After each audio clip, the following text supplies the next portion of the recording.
Dans cette vidéo, on va voir comment se défendre contre une attaque avec une barre en fer qui est donnée de haut en bas. Avant ça, ce que je te propose de faire, c'est de rejoindre ma liste email, les secrets du Krav Maga, pour recevoir chaque semaine mes meilleures stratégies et mes meilleurs conseils pour t'apprendre à te défendre et défendre ceux que tu aimes. Pour pouvoir rejoindre les secrets du Krav Maga, tu as le lien sous la vidéo. Donc, quelqu'un qui a pris une barre en fer ou un bâton ou une batte de baseball, quelque chose qui est un objet assez long, qui le tient à deux mains et qui vient frapper sur le dessus de la tête. Okay, en général, quand c'est fait comme ça, c'est parce que l'objet est assez lourd, donc ça peut créer des dégâts massifs. Et évidemment, s'il vise le dessus de la tête, ça peut créer les dégâts que tu imagines. Donc la frappe est faite ici, deux mains, le bras est bien tiré en arrière et l'idée c'est de s'abattre ici. D'accord ? Évidemment, si je reste sur place, ce n'est pas une bonne idée. Okay, si on réfléchit avec les principes du Krav Maga, un des principes du Krav Maga, c'est le blocage. Lorsque le coup est arrivé et que je fais ça, il y a toutes les chances que mon bras se brise. Donc, dans l'idée du Krav Maga, on a pris ce principe, le blocage, et on l'a modifié pour faire un autre type de défense qu'on appelle défense piquée et qui va être beaucoup plus fonctionnel. Quand il vient sur moi et qu'il met de la pression ici sur mon bras, donc ça, c'est ce qu'il ne faut pas faire. Continue à appuyer. Ça, c'est ce qu'il faut faire. Ça veut dire que de ce mouvement-là, on est passé à ce mouvement-là qui s'appelle défense piquée. Et l'idée du défense piquée, c'est de se défendre, de protéger sa tête, de ne pas prendre un coup et de faire glisser l'attaque le long de mon bras. D'accord ? Donc quand il attaque, d'être ici. Donc il y a des points d'impact, oui, mais ce ne sont pas des points d'impact comme le blocage où il va y avoir un endroit qui va taper, ça va glisser tout le long du bras jusqu'en bas. Quand il vient attaquer, attends 2 secondes, mes bras se plient et je viens piquer comme un coup de poing direct, comme si je frappais en haut ici en diagonale, mais avec les doigts ouverts pour avoir le minimum possible de surface, les doigts serrés et assez haut pour protéger ma tête. Si jamais je pique bas, ma tête n'est pas protégée. Ici, ma tête est protégée. Donc ça, c'est ce qu'on appelle une défense active. La partie musculaire ici vient défendre, la partie musculaire ici vient défendre. Fais doucement. Quand il vient défendre, on a ici un point de contact.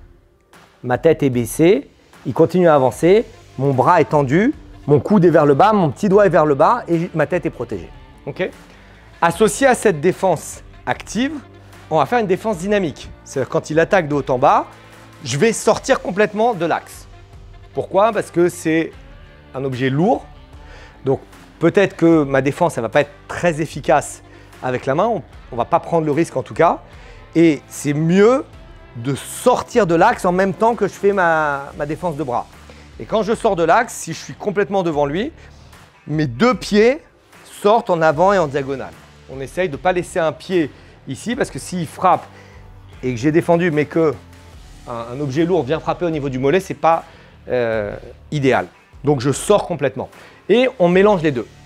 Si tu regardes mes vidéos, tu sais qu'on appelle ça des défenses 200%, 100% efficace avec le bras, 100% efficace avec le corps. Quand il vient attaquer, les deux en même temps. 100% le bras, 100% le corps. Une fois que je suis ici, on va inverser le mouvement.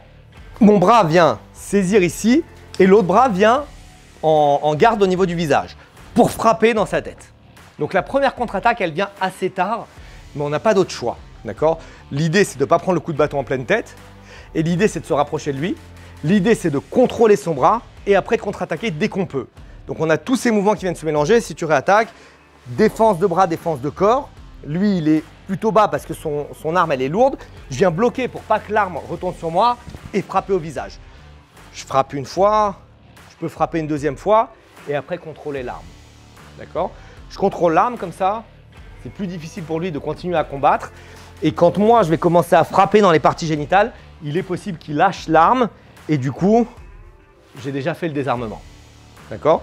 Et il est possible qu'il ne lâche pas l'arme, que je frappe dans les parties génitales une fois, que je frappe dans les parties génitales une deuxième fois, que je vienne taper dans ses mains pour désarmer et après, peut-être retaper avec mes poings, retaper avec mes pieds, prendre de la distance, cacher l'arme et décider de ce que je vais faire. Est-ce que je vais m'enfuir? Est-ce que je vais utiliser l'arme parce qu'il y a un autre agresseur? Est-ce que je vais aller protéger une tierce personne? ça dépend du terrain, ça dépend de la situation. Dans cette vidéo, je t'ai montré comment te défendre contre le bâton. L'idée que tu dois retenir, c'est raccourcir la distance et utiliser justement ce principe qu'on appelle piquer.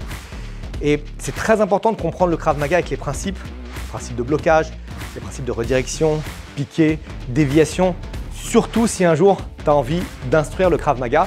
Et comme tu le sais peut-être, ma spécialité, c'est de former des instructeurs de Krav Maga.